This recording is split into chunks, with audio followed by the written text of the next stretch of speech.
Hello and welcome to the Gooner Talk, back again with you guys for another episode of the Arsenal News Show. Join you every morning at 8 a.m. UK time. Hope you're doing good.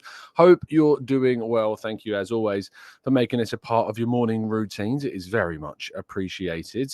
Thank you, everybody, joining us live in the chat box as well. And good morning to all of you. Matt G, good morning to you. To Kaiser, good morning. To Rancid, good morning. To Pinyween, to Blackshine, to Paul, Steve, we've got Anthony, we've got Johnny, Damien, Stevie, Vivian, Stephen, other Stephen as well. Marcus, good morning to you, and very much appreciate the kind words, mate. Very much so.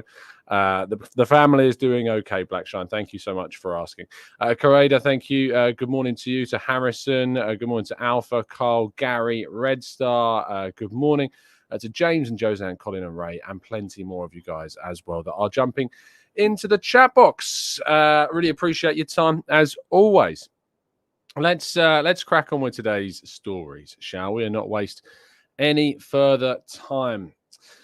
Last night, football is something, isn't it? Not only did we see Brighton, who were, let's say, comfortable, against us at the Emirates, absolutely destroyed, really, by Newcastle at St James's Park, who we, of course, went to and beat.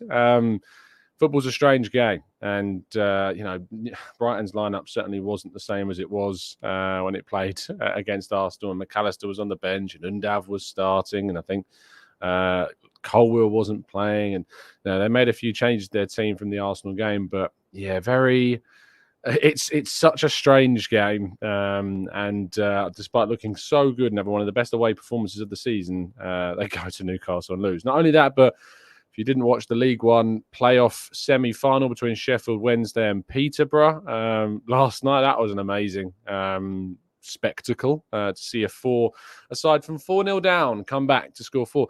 What it does make you think is that, anything's possible in football.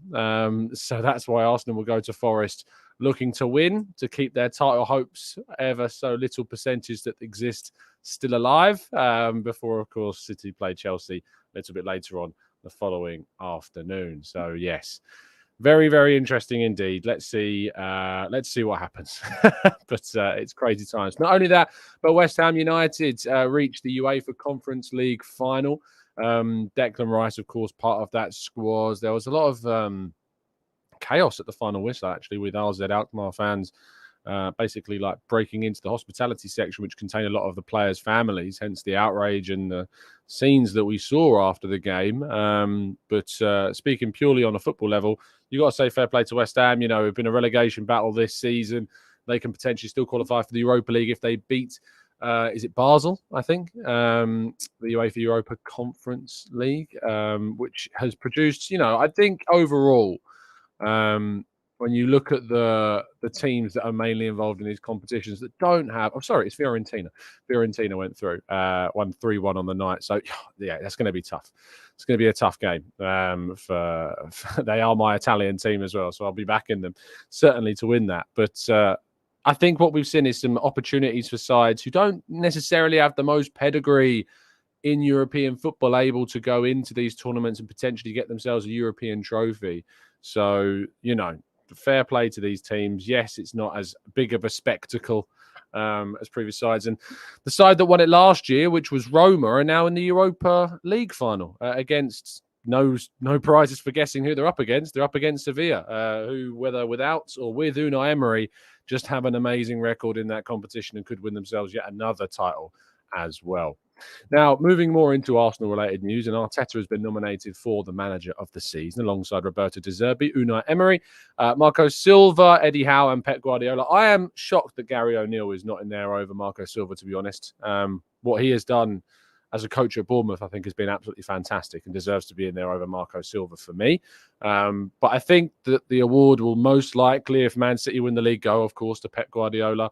Arteta may have won plenty of Manager of the Season awards this year for Arsenal's form and what they've done. And De Zerbi, of course, arguably deserves, which is a obvious pun that you'll be seeing go around plenty.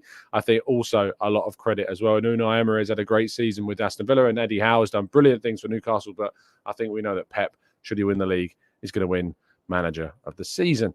So there you go. Aaron Ramsdale yesterday signing a brand new contract with Arsenal in one of the best, I think, announcement videos of a new contract that we've seen. If you haven't yet watched it, and it was put up on the Arsenal YouTube channel, on Twitter, on the website, go and watch it. I think it's great. I think it's a real genuine kind of speech from the heart, if you like, from Ramsdale, talking about the difficulties that he suffered at the beginning, but also an understanding as well why there was such kind of, apprehension, I guess is the right word, surrounding his arrival, in 2021. So congratulations to him. Great news for Arsenal. And fingers crossed he stays at the club, continues to improve, and is the number one for the foreseeable future. Bukayo Saka is expected to be next. This is a deal that we know behind the scenes has been, I think, sorted for some time, and we're waiting for a brand new contract announcement. Will it be announced on the final game of the season at home against Wolves? That'd be quite nice, wouldn't it? To celebrate the season, Bukayo Saka taking the microphone and announcing a brand new contract. That would be a great moment. I don't know that to be the case, by the way. I'm purely speculating, but I think that would be wonderful if that was the case.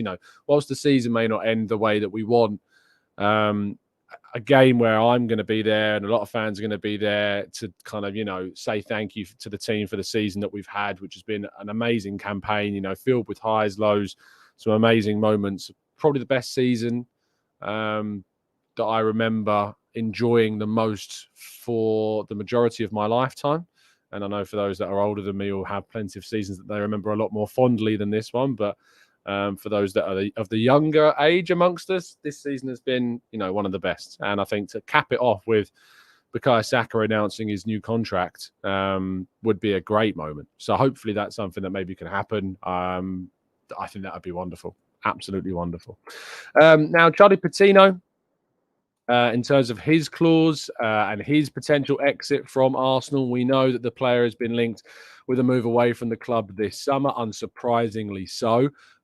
His time at Arsenal, of course, is going to be significantly limited, considering the fact that we're looking to sign Declan Rice. Moises Caicedo could still come through the doors this season and this summer, although, of course, Granit Xhaka is looking like he's going to be leaving on a £30 million deal for Bayer Leverkusen. What I think with Charlie Patino is if Arsenal can insert a sell-on clause or a first refusal clause, then that's obviously a great boost for Arsenal in terms of the player's future. You're not losing out on a player guaranteed, and certainly reports suggest that clause is going to be inserted. It's certainly my understanding that Arsenal are keen to try and protect this asset for the future as much as they can, even though they can't grab hold of him this summer and keep hold of him this summer because he wants to move on to somewhere else. But if they can insert that buyback clause or a first refusal clause, absolutely is something that we should be doing.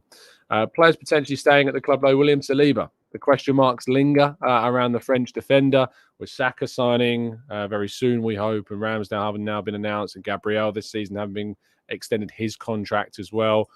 Arsenal will hope that William Saliba can get that contract extension agreed. At this moment in time, there's not been a breakthrough, and we will continue to bring you updates on William Saliba between now and the end of the season.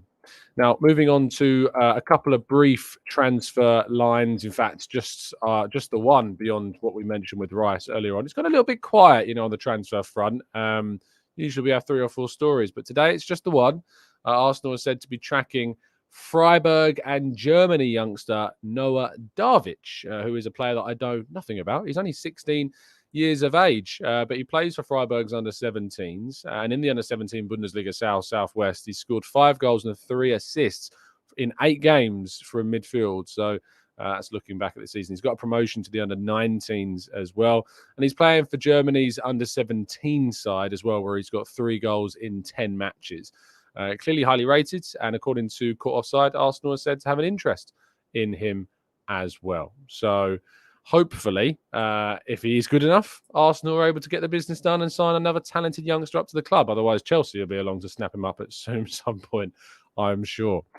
Now, of course, I need to continue to tell you about the Bukayo Saka shirt that you can wear, the signed Bukayo Saka shirt that is available for another few days or so. But tickets are indeed moving. 86 have now gone. 63 are left. If you enter the competition to win this, you can obviously win a signed and framed Liam Brady kit. Well, not kit, but T-shirt as well. That's got his name, number on the back and framed and signed by him, as well as lots of football prizes, site credits as well. So if you've not yet entered the competition, I implore you to do so. Best of luck to those that have. And the competition ends on Monday with, I think, the draw taking place in the middle part of next week. So make sure that you've got a ticket if you haven't done so already. Right, let's move to part 2 and your questions right after this.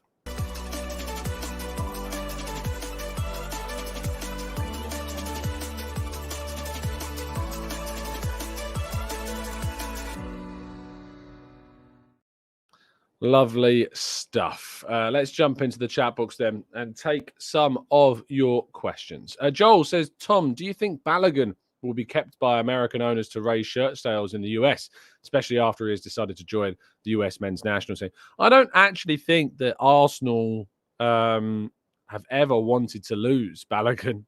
It seems as though all of this is coming much more down to his contract, his desire to play regularly, and the fact that that can't be guaranteed for him at Arsenal next season. And so, therefore, it seems to make sense that a move permanently away from the club is the most likely outcome for Balogun. Whether or not that's the right choice or ends up being the right choice in the future, it's very difficult to kind of see Balogun staying with Arsenal, considering the situation, considering Arsenal may even look to bring in another forward, and considering Eddie Nketiah still seemingly is going to be staying. There's been no links with Nketiah leaving the club as of yet.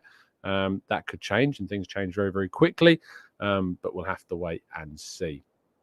TDR says, having flashbacks to the season we came in second behind Leicester, do you think we have to go big in the summer window to stay ahead of the competition? I feel like we should have learned from the past. I mean, that season that we finished behind Leicester, I mean, if I have a quick look at the Premier League table from that season, I think we were significantly behind Leicester, and we obviously overtook Spurs on the last day of the season. So, yeah, I mean, we were 10 points behind Leicester come the end of the campaign. It might be that we find ourselves still significantly behind Man City as well.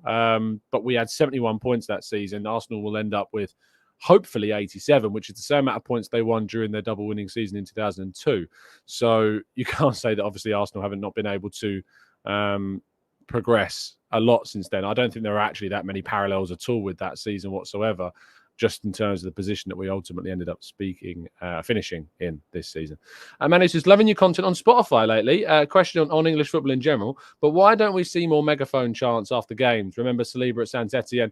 I love the chants in Belgium as well. It's not really in the English culture, I don't think, the megaphone. It's not something I've ever really attached with English football or seen at English football. I mean, the only time I've ever heard of a megaphone, I think, was... who was it? Delia Smith. Where are you? that's all I remember in terms of the equivalent to a megaphone. So yeah, it's not really known to me. I don't know, that was through a microphone and the speakers in the stadium, but still, you know, it's not really been a thing in English culture of the megaphone at games. But we use the sound system when and where possible. But yeah, and thanks for listening on Spotify. You can listen to these, so you don't have to watch my ugly mug over on Spotify as well, if you would prefer to just chuck your phone in your pocket and listen that way. Omar says, who do you reckon wins the Championship playoff final, Luton or Coventry? I think Coventry come up. I mean, one of those two coming up to the Premier League is an amazing thing, first of all. You know, Coventry, for a very, very long time, had the longest record of finishing within within a certain position. They were always kind of in mid-table in the Championship, I think, or in League One, and they hadn't got above like 7th place in a silly number of years. And now one of Coventry or Luton is going to be in the Premier League next season. Luton have a stadium of 10,000 people. And I think I was talking to someone the other day that said that they're going to have to spend about 10 to 12 million pounds on improving the stadium just to get it up to Premier League code if they go up. And that's got to be done before the season starts. That's an amazing bit of work that's going to have to go on at the Luton Stadium. But Coventry as well, you know, one of Coventry or Luton in the league next season. An amazing story. And I look forward to watching that Championship playoff final, which is on Saturday, the 27th of May. But yeah, Luton beating Sunderland. I say that, you know, We've still got the second leg between Middlesbrough and Coventry was 0-0 in the first and 1-0 in the second, was it not? I think it was, yes. So, an amazing achievement. I mean, Luton, if they go up, it's a much easier trip for me in terms of travelling away next season. But Coventry's not that far away either, to be fair. So it's two not bad away trips that replace. It could have been Middlesbrough or Sunderland, so that would have been a lot further to travel for one of the games. So I'm quite happy it's one of those two that'll be coming up next season as well. But who do I think's going to win? I think Luton might end up winning it. So yes, I think Luton might end up coming up over Coventry. It's just my pick, Omar. But I know you've got Coventry to come up.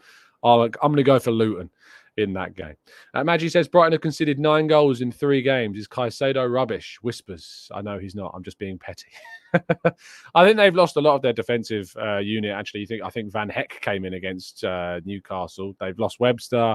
They've lost Veltman. So they've lost some defensive players. It shows you how key that obviously is.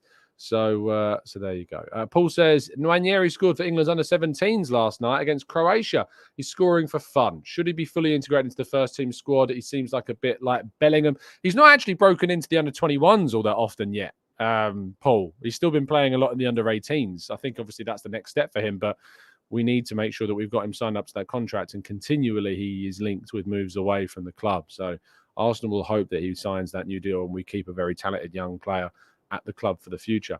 And says, so with Juve not reaching the Europa League final, it looks like we'll be in pot 3 in the Champions League draw. What would be your worst case draw? Let's get it out there and make it unlikely to happen. And I don't actually know all of the teams that have yet qualified. But, if you think about it, if Real Madrid look like they're going to be in pot 2, and then you've got pot 1, you could have Bayern Munich, you could have Barcelona. You can't have both of them, to be fair. So it'd probably be Bayern or PSG from pot 1, and then Real Madrid in pot 2, and then us.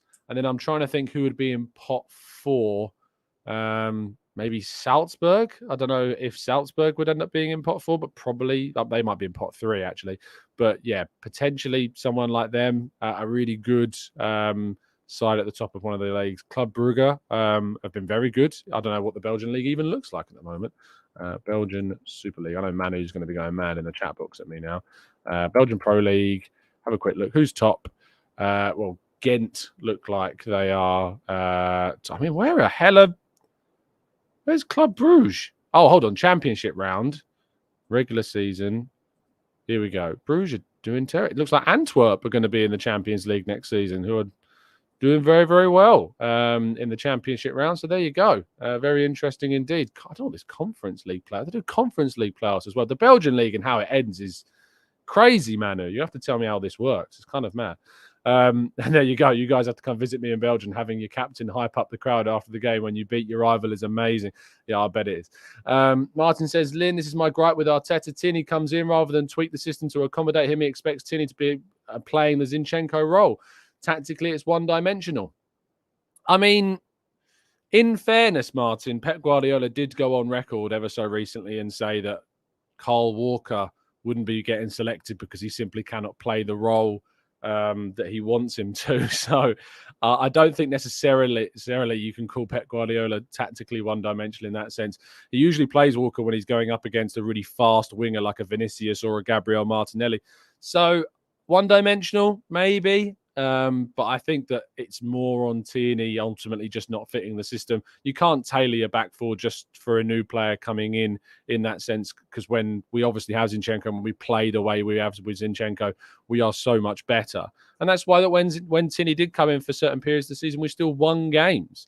So no, I don't necessarily subscribe to that. But Arteta needs to improve in a lot of areas, such as in-game management, his substitutions, and his record in European football as well needs to be better too. Let's go to Lynn says, Man City being charged with 115 charges. Can you understand why they're still being allowed to operate and make money? Does that make sense to you? Again, the whole of the process of, innocent till proven guilty, they're being charged. They have to be found guilty of this. They have to be then sanctioned for it. So until that happens, things will continue. And as the Times reported yesterday, it could take as many as 4 years for this to be resolved. So Yeah, I don't see that having a resolution anytime soon, I'm afraid. Anyway, sorry for the slightly shorter show this morning. I'm off to do the morning shop, or the weekly shop, if you like, and still get back to start work at 10. So forgive me for the shorter one. I'll be back. Will I be back tomorrow? I don't think I will, because the reason why I won't be back tomorrow morning, no, my train leaves at 8:20. So sorry, no show tomorrow morning because I'm up to Nottingham, but there will be a show this evening. We'll be doing a preview show for that Nottingham game, but no 8 a.m. show tomorrow. Hopefully there'll be an 8 a.m. show.